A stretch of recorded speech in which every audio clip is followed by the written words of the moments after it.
This man accidentally fell into a frozen lake while retrieving a ball. But what no one expected was that this man miraculously came back to life the next day. After climbing ashore, he immediately ran to the fire to warm up. At this point, the man's entire body had turned purple from the cold. He trembled as he placed his hands into the flames to get warm, but strangely, he couldn't feel any heat from the fire at all.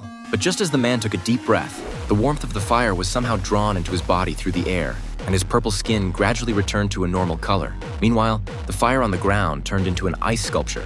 Sean immediately realized he seemed to possess supernatural powers, but just as he returned to school, his body began to feel cold again. However, when the doctor took his temperature, she became very confused because the thermometer showed Sean's body temperature was 40 degrees. The doctor thought the thermometer was broken and took his temperature again.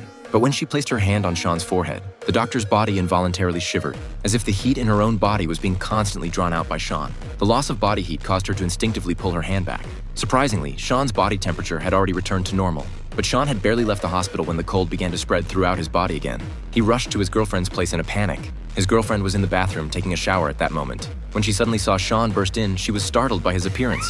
Sean's entire body had turned purple again, and he grabbed the steaming showerhead. The showerhead immediately froze over, and even the water droplets spraying out turned into snowflakes. Sean felt a bit of warmth, but it was far from enough. Then he grabbed his girlfriend's body and completely absorbed all the heat from her. When Sean's body returned to normal, his girlfriend had turned into an ice statue.